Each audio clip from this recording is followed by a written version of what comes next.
Ini kok sekarang gampang banget orang itu sumbu pendek itu loh, Kiai. Kue salah.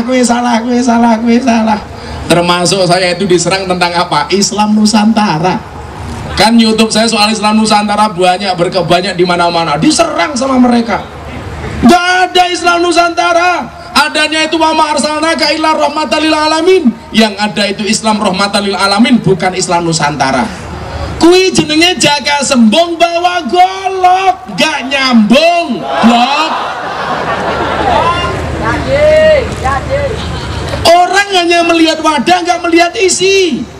Justru kalau saya mengatakan apa, Islam Nusantara itu pengejawatan yang paling pas terhadap tafsir Islam rahmatan lil alamin. Di Mesir ada Islam ala Mesir, di Aljazair ada Islam ala Aljazair, di Afrika ada Islam ala Afrika, di Arab Saudi ada Islam Arab Saudi. Kenapa begitu masuk Indonesia ada Islam ala Nusantara diprotes? Mergo sing gawe wong NU. Kalau saya pernah matur sama Abah Lutfi itu, pandangan Abah gimana? Orang itu kan nggak paham nih. Bagaimana, Pak? Islam Nusantara itu kan sebenarnya Islam di Nusantara. Karena lidururotus syikri, supaya mudah diucapkan, maka dinya ini dibuang menjadi Islam Nusantara. Apa itu? Islam dengan karakteristik Nusantara. Makanya Anda sering dengar pidatonya Pak Karno, jadilah orang Hindu tapi jangan jadi orang India. Jadilah orang Katolik tapi jangan jadi orang Italia. Dan jadilah orang Islam tapi nggak harus jadi orang Saudi Arabia. Islamnya dibawa, budayanya nggak harus. Saya diprotes, kenapa Gus Miftah nggak pakai imamah, kok pakai belangkon? Salah belangkonku ki opo? Aku tuku belangkon yo duit-duitku dhewe, sing tak wadahi yo ndas-ndasku dhewe. Ini belangkon saya, Kiai. Kalau di Mekah ini terkenal. Kalau saya berangkat haji atau umrah pasti pakai belangkon. Tanya sama orang Arab, "Ma huwa blang? Ma hada?" Saya bingung. Iki apa? Munjid yo ora ono, munawir yo ora ono. Akhirnya saya jawab, "Hada belangkon." Gagah kae cangkem gua ta. Belangkon di wong Arab, "Ma huwa belangkon?" Belangkon itu apa? Waduh, ina urroksi wadai endas. Aku ngono ta. Akhirnya belangkon saya dijaluk diombang ambung, ya kecu tok goblok aku ora tau ngambung kok. Coba sedikit sebelum saya lanjutkan soal Pancasila dan khilafah, coba Anda lihat bahwa Islam Nusantara itu tafsir yang paling jelas untuk orang Indonesia tentang rahmatan lil alamin. Orang nggak bisa membedakan mana budaya mana agama. Maka ketika saya ditanya sama wartawan, konsep Gus Miftah berdakwah itu apa? Saya jawab, membudayakan agama, bukan mengagamakan budaya.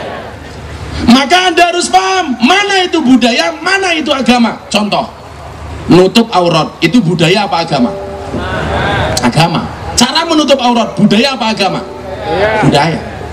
Begitu orang Arab, "Hei wong Arab, tutup auratmu." Bagaimana cara menutup aurat orang Arab? Pakai jubah. Pertanyaan saya, apakah orang Indonesia harus pakai jubah seperti orang Arab? Jawabannya enggak. Boleh pakai tapi enggak harus. Apakah yang pakai jubah di Arab Saudi itu hanya orang Islam? Enggak. Abu Jahal dan Abu Lahab juga pakai. Yang membedakan apa antara orang kafir dengan orang Islam? Penampakan raut mukanya yang penuh dengan senyuman, sementara orang kafir Quraisy penuh dengan kebencian. Bedanya di mana? Di akhlak. Akhlaknya orang Islam menyenangkan, sementara akhlaknya mereka menakutkan. Maka begitu masuk di Indonesia, boleh pakai jubah kayak beliaunya, boleh pakai sarung kayak Anda, kayak Pak Kiai, boleh pakai celana jin, demit, iblis, setan, gak apa-apa.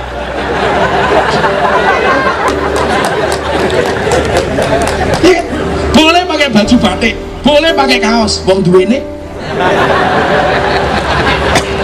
Boleh pakai jaket, boleh pakai jas, boleh pakai baju koko. Apa rumangsamu baju koko ki baju Islam? Sapa sing kandha? Baju koko ki bajune wong Cina. Mila jenenge koko. Kalau baju Islam barangkali baju Habib itu, baju koko, boleh pakai apa pun jenenge jasket, boleh pakai kaos, boleh pakai celana yang saya pakai ini juga boleh. Bu, namanya ini apa bu? Rok matamu, rok. Matanya katarak. Saya mau tanya, yang saya pakai ini namanya apa? Malah kulot. Ini namanya tokrung, katok, sarung. Dari depan kayak sarung, dari belakang kayak katok. Tak buka yura apa-apa. Lah, ora pantes gue gini ki. Pamer matamu. Dikandani kok pamer. Boleh, gak apa-apa. Coba, makanya saya itu cinta banget sama Habib Lutfi apa? Karena sangat Indonesia. Kecintaannya terhadap Indonesia itu bahkan ngalah-ngalahi wong Indonesia itu Abah Lutfi itu. Begitu pahamnya beliau terhadap konsep Pancasila, terhadap Islam Nusantara. Makanya beliaunya sangat nasionalis. Lah wong Semarang kok gaweane ngepek degan munggah wit kelapa nganggo jubah. Ya bluluke nambah loro.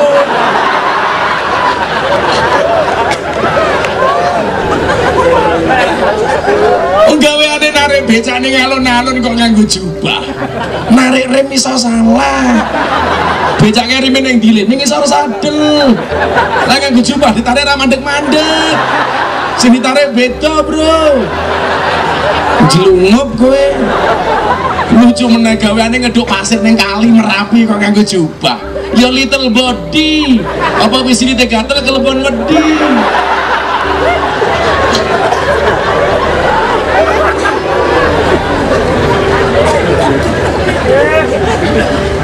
Kok tegane ra teko ya? Kan aku berharap kopi enceng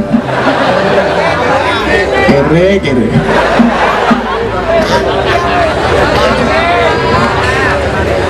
Sallu ala Nabi Muhammad.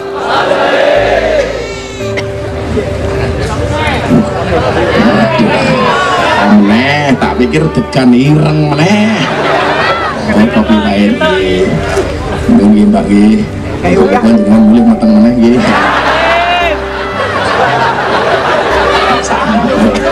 Sampun Gus, kula pun tuwek.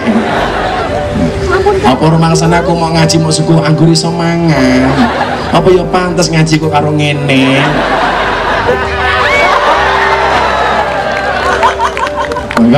Moga-moga ibu isi nyuguh wedang lebu surga dhisik dhewe. Mangkat bar pengajian. Coba, gak bisa membedakan budaya dengan agama.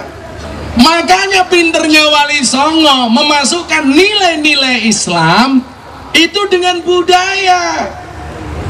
Ini loh, perkembangan teknologi dakwah gitu. Saya pengen ini anak-anak Banser, anak-anak Ansor, sing muda-muda sing nom-nom gue, mbah gue di organisasi apa ora? Deloken lho. Teknologi dakwah itu kan berkembang terus Kiai. Zaman Kanjeng Nabi bil lisan. Zaman Sayyidina Utsman bil kolam.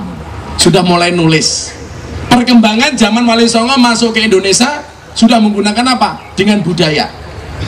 Memasukkan Islam tidak perlu dengan membacakan ayat kepada orang-orang di tanah Jawa, tapi cukup menggunakan lagu syair budaya. Maka coba Anda lihat pinternya Wali Songo. Zaman biyen Wali Songo ki lah gawe masjid kuwi mesti ning pinggir alun-alun. Contohnya Masjid Demak. Kenapa di pinggir alun-alun? Karena Wali Songo tahu kalau ada alun-alun biasanya banyak orang, dibuatkan masjid. Supaya orang tertarik masuk masjid dikasih gamelan. Maka di Yogyakarta itu ada gamelan yang terkenal dua, ada Kiai Guntur Madu sama Kiai satunya apa itu masuk. Begitu ditabuh orang di alun-alun tertarik.